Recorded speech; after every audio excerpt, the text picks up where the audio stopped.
এ বিষয়ে বিস্তারিত জানাতে নিউ ইয়র্ক থেকে সরাসরি যুক্ত হচ্ছেন সহকর্মী হাসানুজ্জামান সাকি। ধন্যবাদ। এই সময়ে যুক্তরাষ্ট্রের রাজনীতিতে এবং যুক্তরাষ্ট্রের সামাজিক পরিস্থিতিতে এই ধরনের ঘটনা ঘটবে কেউ কোনোদিন সেটা কল্পনা করেনি। যুক্তরাষ্ট্র দিন দিন যেন রাজনৈতিকভাবে একটা সংকটপূর্ণ একটা জাতিতে পরিণত হয়েছে। এখানে অঘটনের কোনো শেষ নেই। 2020 সালে যুক্তরাষ্ট্রের প্রেসিডেন্ট নির্বাচনকে কেন্দ্র করে নানান ঘটনার জন্ম হয়েছে। এবার যেন সেই অঘটনের শেষ পেরেকটা ঠোকা হলো।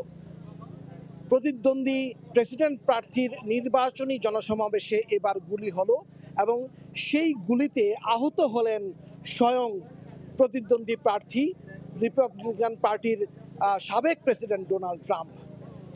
এই ঘটনার পর যুক্তরাষ্ট্র জুড়ে এখন একই আলোচনা, নানান রকম জল্পনা কল্পনা চলছে।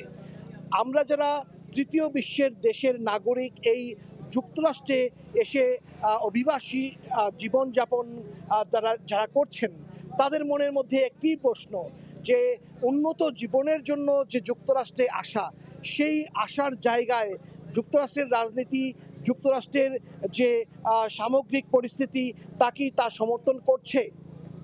এটি একটি বিরাট প্রশ্ন হয়ে এখন দাঁড়িয়েছে। তৃতীয় বিশ্বের দেশগুলোতে রাজনীতি নিয়ে, নির্বাচন নিয়ে যা হয়, এখন বিশ্বের উন্নত দেশ যুক্তরাষ্ট্রে এখন সেই ঘটনা ঘটছে। কেন ঘটছে, কিভাবে ঘটছে, এ নিয়ে জল্পনা কল্পনা যেমন চলছে, আলোচনা চলছে। নানান ধরনের আলোচনার ডালপালা যখন মেলছে, সেটি হয়তো সময় গেলে আরও পরিষ্কার হবে কিভাবে কি ঘটনা ঘটেছে। আজ যে উইকেন্ড, শনিবার, সেই শনিবারের সন্ধ্যায় যুক্তরাষ্ট্রের পেনসিলভেনিয়া অঙ্গরাজ্যে বাটলার শহরে রিপাবলিকান প্রার্থী ডোনাল্ড ট্রাম্পের নির্বাচনী জনসমাবেশ ছিল। সেই নির্বাচনী জনসমাবেশে তিনি বক্তৃতা রাখছিলেন। সন্ধ্যার আগে সেখানে গুলিবর্ষণের ঘটনা ঘটে এবং এই ঘটনায় যে বন্দুকধারী তিনি নিহত হয়েছেন এবং ডোনাল্ড ট্রাম্পের একজন সমর্থক তিনিও নিহত হয়েছেন বলে আমরা জেনেছি। পাশাপাশি আমরা দেখেছি যে ডোনাল্ড ট্রাম্পের কান দিয়ে রক্ত ঝরছে। আমরা যেটি পেয়েছি, জেনেছি, সেটি হচ্ছে তার কানে গুলি লেগেছে এবং এই ঘটনায় এখনো পর্যন্ত তিনি শঙ্কামুক্ত আছেন। তিনি হাসপাতাল থেকে ছাড়া পেয়েছেন, কিন্তু তারপরেও এই ঘটনায় নিন্দার ঝড় বইছে পুরো যুক্তরাষ্ট্র জুড়ে। প্রেসিডেন্ট জো বাইডেন তিনি ইতিমধ্যে ডোনাল্ড ট্রাম্পের সঙ্গে টেলিফোনে কথা বলেছেন এবং তার শরীরের স্বাস্থ্যের খবর নিয়েছেন। কামালা হ্যারিস, সাবেক প্রেসিডেন্ট বিল ক্লিন্টন এবং হিলারি ক্লিন্টন তারা এই ঘটনার নিন্দা জানিয়েছেন। এই নিয়ে শুধু পেনসিলভেনিয়া অঙ্গরাজ্য নয়, নিউ ইয়র্কের বিভিন্ন জায়গায় এবং যুক্তরাষ্ট্রের বিভিন্ন জায়গায় আতঙ্ক ছড়িয়ে পড়েছে।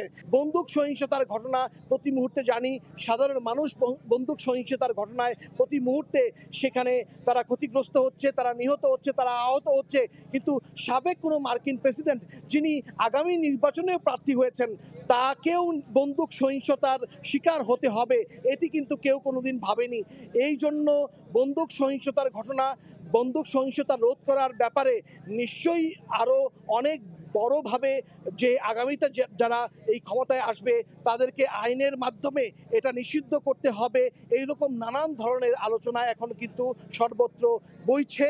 কিন্তু সর্বশেষ যে তথ্য, তাতে সাবেক মার্কিন প্রেসিডেন্ট ডোনাল্ড ট্রাম্প তিনি সুস্থ আছেন, তিনি হাসপাতাল থেকে ছাড়া পেয়েছেন এবং মার্কিন প্রেসিডেন্ট জো বাইডেন তার শরীরের স্বাস্থ্যের খবর নিয়েছেন। এই ছিল আমার কাছে সর্বশেষ। হাসানুজ্জামান সাকি, সময় সংবাদ, যুক্তরাষ্ট্র। সরাসরি যুক্ত ছিলাম নিউ ইয়র্কে।